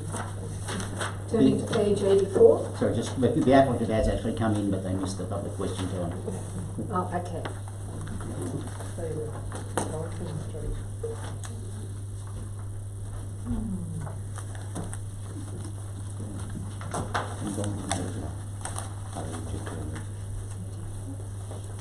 Oh, 23 Golden. Okay, so turning to page 84, planning permit application PA 49 of 2019, two-lot subdivision at 23 Galton Street. Councillors, we have a recommendation. Could I ask a clarifying question prior to this? Yes, and in fact I think Councillor Patrice also we're wants the to same. do it. It's the same. So Okay, so please continue. Bill, it's for you. The objector raised it fails to comply with standard C6 neighbourhood character clause 56. And do you have a comment on that? The only comment I have is there is a summary of the assessment against the clause 56 provisions on page 95. It's a summary that says the proposal is consistent with the existing neighbourhood character of the area, which consists of a range of residential lot sizes, keeping in mind that this application is for a subdivision, not building and works. Yeah.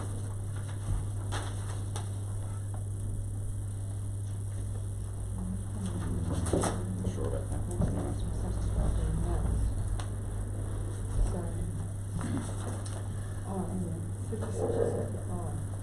Does that, Councillor Patrice, are you happy with that answer, or are you looking something else up?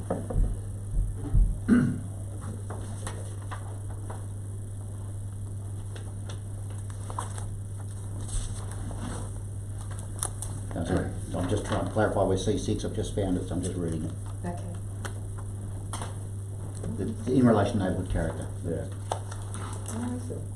Which page are you on? 95. Page 95, very top, is the C6 component of 56.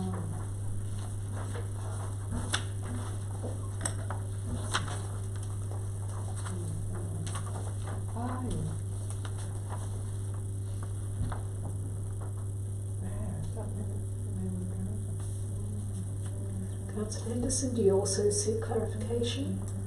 No. Are we ready to consider this application now? Are we? Do you, sorry, Councillor Nick? I went and had a look at this over 2 days. It occurs to me that any building that's put there will... No, sorry, hang on a second. No one's moved it Right, yet. yeah. So, sorry, Councillor, we're a bit confused at this stage. I'm just checking with the other councillors that they are now ready to debate this. You've had your questions. Okay, I now need a mover. Thank you, Councillor Henderson. Councillor Lehman, thank you as a seconder. Are there any objections? Yeah, I'd like to object. Thank you, Councillor Gardner. Councillor Henderson, would you like to speak to this? Right. No tower involved. That's good news. It's a very small block. However, has been stressed to us that this is simply for a subdivision. It is in the inner suburbs of our town, in one of the treasured areas, which not so, well, I guess it's always been a bit more upmarket in Galton Street, hasn't it? But, you know, these days it's very different from how it used to be. And there is huge demand for residences in this area, and we have to respond to what planning says is the best way to grow settlements, which is to intensify population within the area that has all the services, and especially here where it's possible to walk to town, to walk to schools, certainly walk to plays, space to recreation reserves, train stations, etc., etc. It is perfect in a suburbia. So we have to consider possibilities of intensification of settlement in these areas. Even though it would be very nice to think Galton Street could stay as is, or as was maybe 20 years ago, forever and ever. So all the relevant aspects of a subdivision, I think, have been dealt with in the conditions provided by our officers. I do see impact and on the heritage values should inappropriate development happen on the site. For example, anything that was above the existing roof height, because there is a view from the old courthouse to that block. I went and had a look the other day, and so a two-storey house, for example, would be completely inappropriate there, provided, unless it could be built within the current height of a single storey. However, this is not a consideration for a building, it's simply for subdivision. So at this time, we supported by a planning scheme, it's a robust report from the officers, and that's why I'm recommending it to my fellow councillors for approval. Thank you. Thank you. John, Councillor Neiman, do you wish to speak to this? I had quite a weekend, I had a look at this as well. If you stand on the other side of the road and look at the house and the block, a house built on the axe part of the battle axe would be practically invisible from the street, unlike the next door at 21, where there's a very large Swedish looking building towards the front of the house.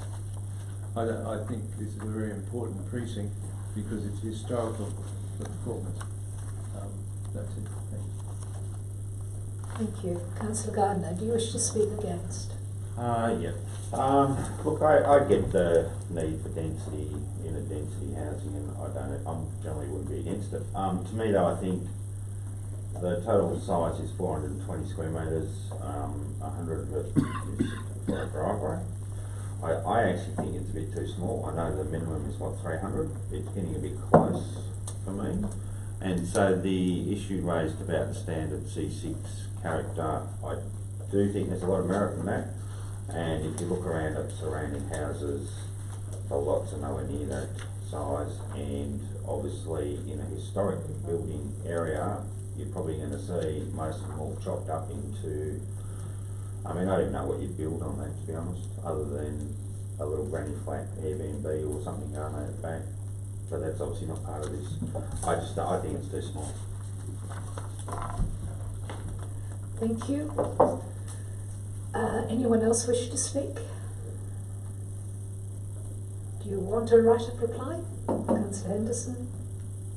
I'm going to just say that when it comes to building something there, that will have to be considered by council. Well, certainly come to our planners because of the heritage overlay.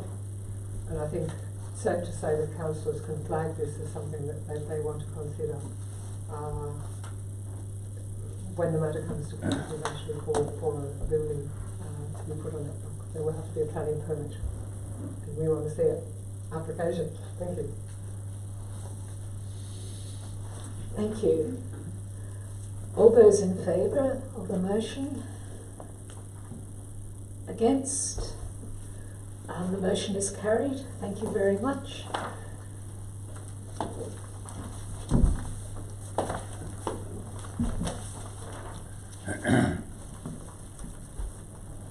Okay, planning permits, page 97.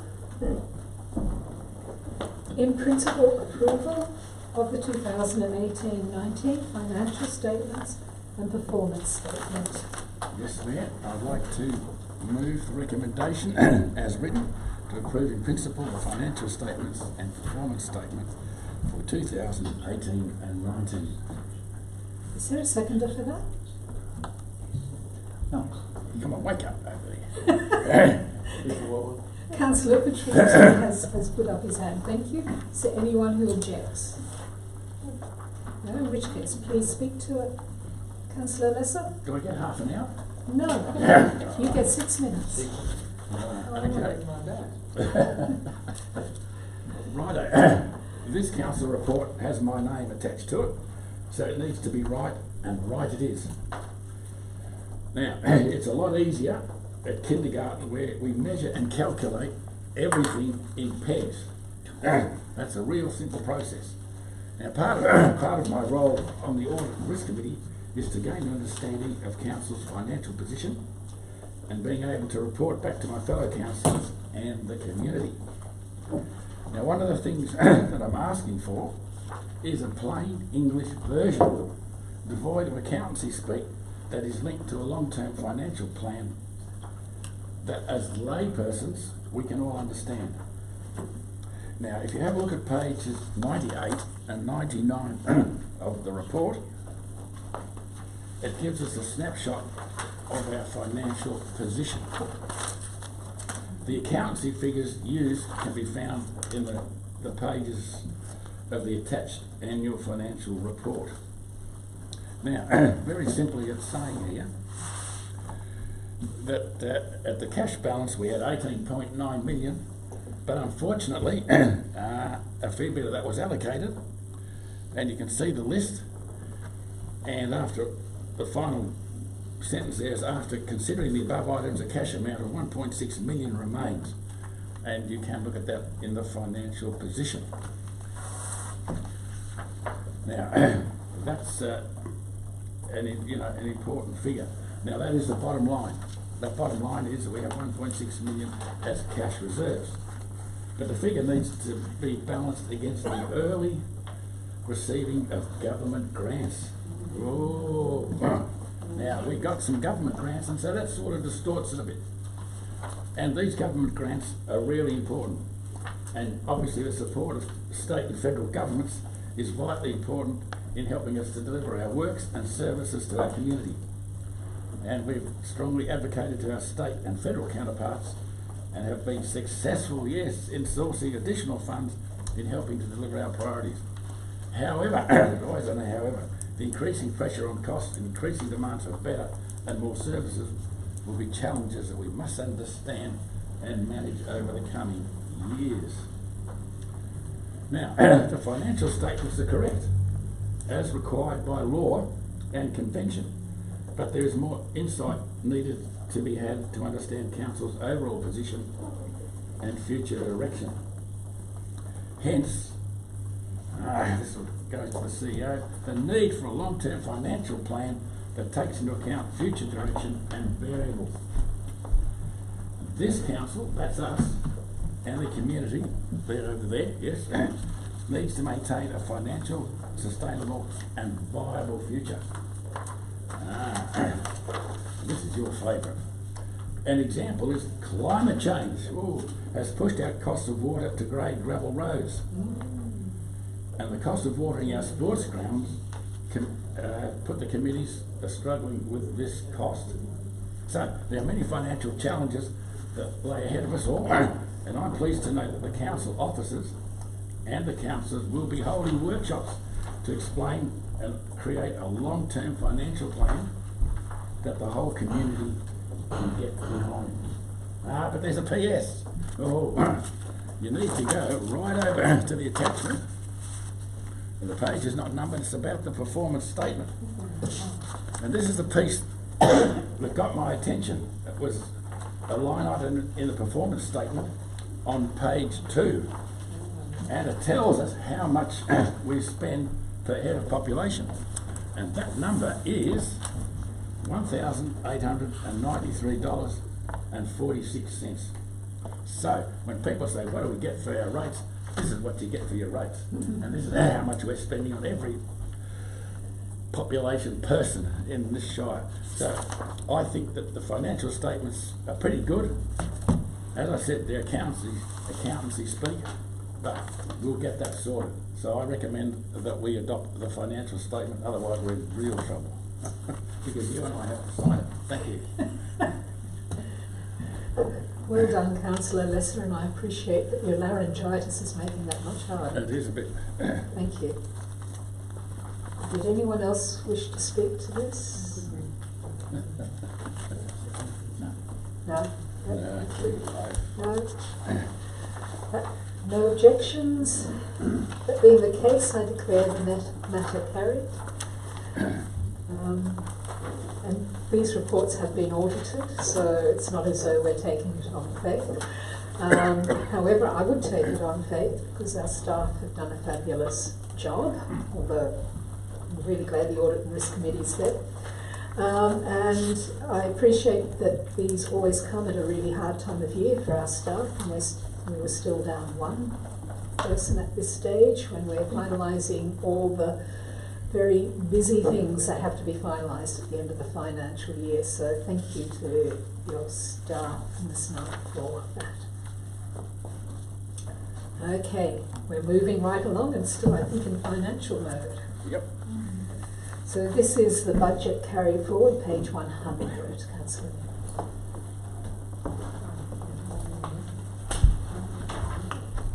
Thank you. They're missing all the exciting stuff. Yeah, really exciting stuff. Oh, it's finished. Oh, you're all finished. That was nice. Okay, councillors, on page 100 we have a recommendation to carry forward the budget. Do we have a motion? Councillor Henderson is printed, I'm assuming. Would you like to read it out? Yep. I move that council adopts the carry forward and other budget adjustments listed and notes that, if approved, the adjusted budget will form the basis of the quarterly financial reports for 2019-2020. Thank you. Seconder, Councillor Petrusma. Any objections? Thank you.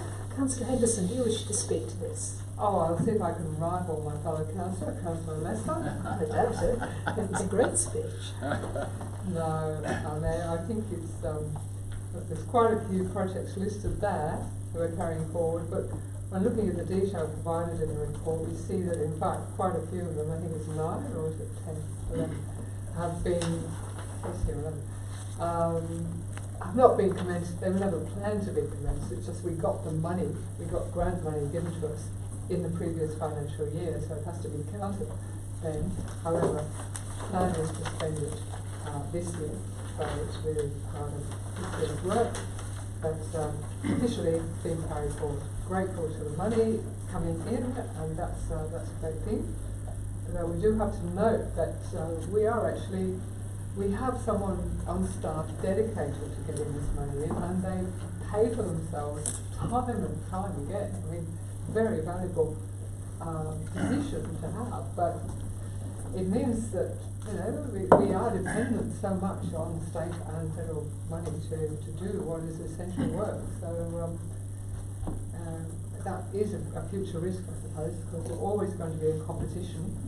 And while we're ahead of the game at the moment, because we've got our fabulous staff member who can bring the money in, you can bet your bottom dollar other councils are going to get into the game and get their special person, and there's always going to be a tussle for who gets the money. But while we're winning, we'll celebrate, and we've got this fine selection of projects that are grant funded, as well as stuff that for various reasons have to be held out easy.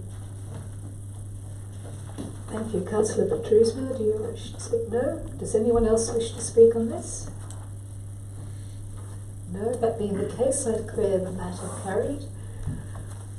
And again, congratulate staff on the fact that it looks like a huge amount that we haven't started or done, but it's actually really under control and mainly done, and that's fabulous.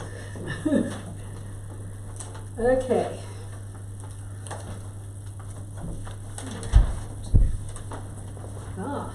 Yes.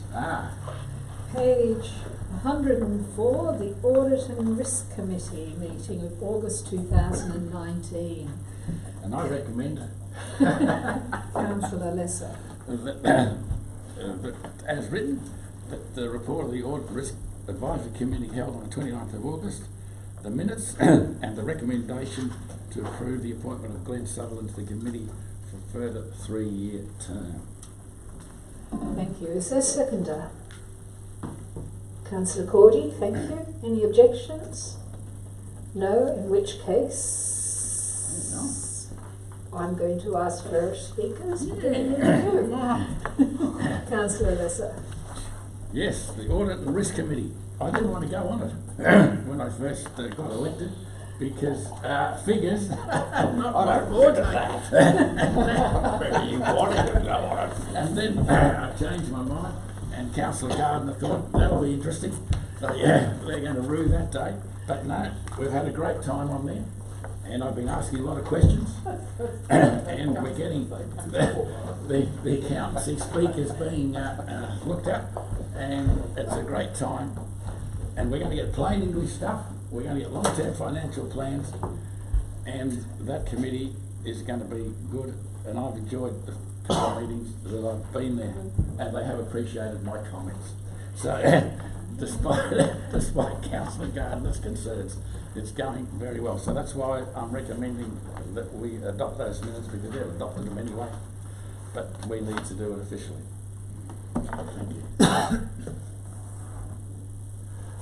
Thank you. The main part of this recommendation for us and our powers is not just noting those, it's actually recommending.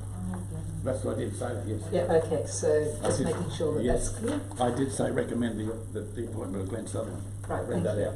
Yeah, thanks. Councillor Cordy.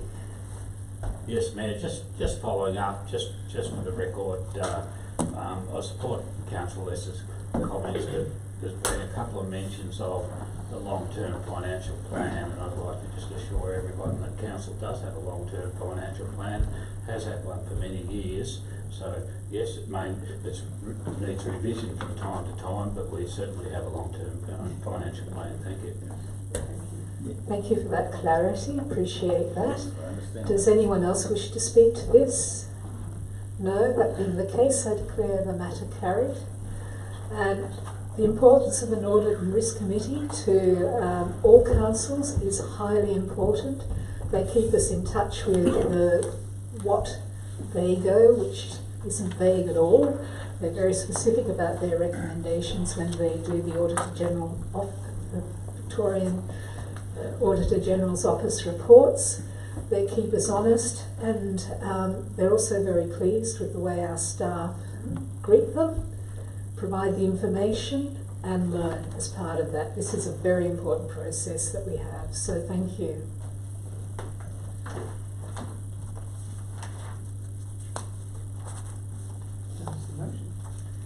Delegates' reports. So we're now up to the delegates' reports. Is there any councillor who wishes to submit a delegates' report?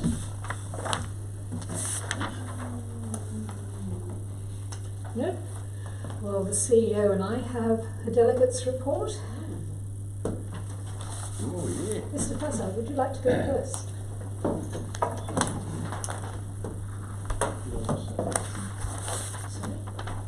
What about the matters?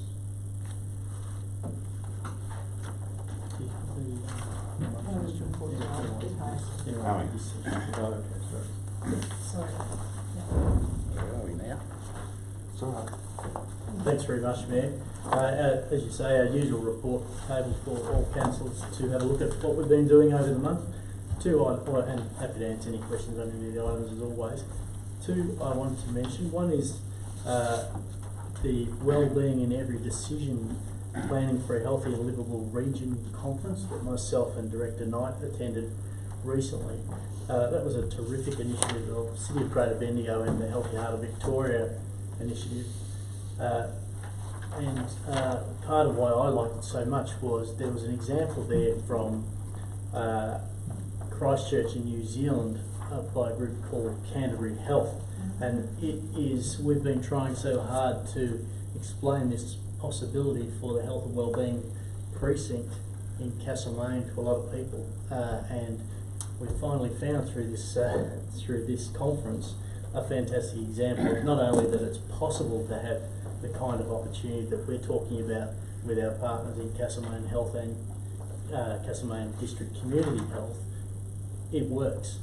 And they've done a phenomenal amount of work in this Canterbury Health Alliance to study what needs to be done to make the governance work, to make the operations work, and to have the facilities that their community needs there to provide end-to-end health and wellbeing services. So it was very exciting there to finally see someone who's been able to put into practice what we have been talking about for 2 or 3 years now, actually. Very exciting, and I'm sure we're going to learn a lot from that example as to how we can apply that into our community and then use that to help demonstrate to state and federal government how that could work. And I'll leave you to talk about the discussions with the federal government, of course, Mayor. The other one I wanted to mention was that as of last Friday, I became the CEO representative for the rural North Central region of Rural Councils Victoria. So that's made up of 38 member councils you all, the CEO representative for rural North Central region as part of the Rural Councils Victoria group, and that represents, I just have to... 3 minutes for you. 3 minutes are up. Karma or something. So that comprises the Campaspe Shire Council, Central Goldfields Shire Council, Gannawarra, Loddon, Macedon and ourselves. And that's one of 4 or 5 regions across Victoria that split up the smaller rural councils. So for $3,000 a year, that's about what everybody pays, the member councils pay. That attracts about $1.6 million currently worth of state government funding through RDP to support the activities of that group. And there's a very long list of activities that the group is doing to try and support member councils. They've got 3 different streams. The first one's a governance related one, but the other 2 significant ones is activities to support a sustainable rural council and activities to support, and a separate stream to support a sustainable rural community. So stuff at both the council level and the community level. And there are so many activities that they have been doing there for a long time. From what I can see, that they keep getting better. So very excited to be part of that group. Mayor, that's a monthly commitment now to be a part of that group, and I'm looking forward to being able to tell you lots of the good things that the group is delivering for the 38 rural councils. Who's the chair? The chair is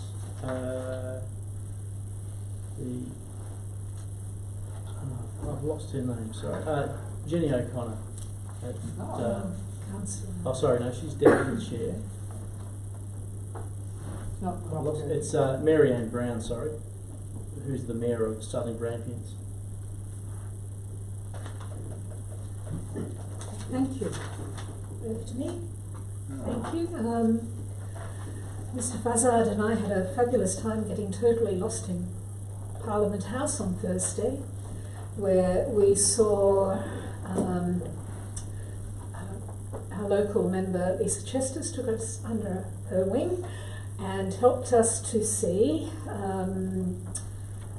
senior advisors to the Assistant Minister for Waste. Did anyone here know that the federal government does actually have a waste minister? I only found that out recently. As Chief of Staff to the Minister of Health, meeting with the Regional Programs Branch and with Minister Mark Coulton, who's the Minister for Local Government. I found it very useful. We've put into the ear of the Chief of Staff Minister for Health the proposed health hub here, and she's also very interested in the my aged care funding and what's happening and what the impact's going to be on us, so we've undertaken to send her information. And she was also very interested to hear the role our libraries play in actually helping people to access all these services, and I'm hopefully going to be putting her in touch with our CEO of our library services. Waste, I was absolutely really pleased to hear that the federal government is very concerned about our waste, and they are leading the movement to stopping the export of our waste, and are now looking at ways in which they can play a role. And one of the roles they were seeing is actually collecting accurate data, which we have none, of encouraging all states, and that's really only us because we're the only ones left that haven't got a container deposit scheme, and of doing the engineering specifications necessary to get recycled material into such things as concretes and road surfaces. So, and they're still exploring what they can do. It was really interesting talking with Minister Coulton, who was Mayor at Dubbo at one stage and has one of the big inland and very water-threatened areas of New South Wales. They're looking at running out of water in their worst-case scenario in about 3 months. So it was great. He really understood our issues, and what we thanked him for the Roads to Recovery money, and we've asked for a Paths to Recovery program to help us do our footpaths and as well help with our gravel roads. You'd be pleased to know Councillor Anderson. And I think you got some advice on how we can improve some of our grant applications as well. Thank you. The only other thing I'd like to mention is I've met with a young woman who is interested in standing for council in our October elections, and I think I've managed to keep her interested. And to reinforce that we have here on the 25th of September, people, we have, what are they called, Mr. Taylor? Local Government Association are funded to provide this training for potential candidates for the whole of Victoria. Right. So they're doing a road show right around Victoria, and we are hosting the one for this region. Thank you. So, and we've already got people expressing an interest in that. So thank you. Councillors, now moving on to page 109. Notices of motion, and we have a notice of motion around the container deposit scheme. Yes, ma'am, we do. I move the council write the Honourable Lily D'Ambrio's Minister for Energy, Environment and Climate Change on the 4 points that it has written. Thank you. Do I have a seconder? Councillor Petrusma. Any objections? Do you wish to speak to this, Councillor Newman? No? Councillor Petrusma? Anyone else? No? Anyone else? Thank you. Okay. I declare the motion carried, and the reason this has come to us is because we've already asked her in a previous notice of motion to whether she would consider a container deposit scheme, and she's written back to us to say that the government is currently working on a circular policy. Probably, I think that's meant to be circular economy policy. But sometimes I think utopia wins. Circular economy policy and action plan, and that they are busy at the moment engaging councillors on the development of that. And we have heard by the grapevine that the container deposit scheme is in fact back on the books as a possibility, so we just thought we might remind her that we want it and that we are willing as a council to assist in any way to make that happen in our Shire. Okay, collaborative recycling contracts.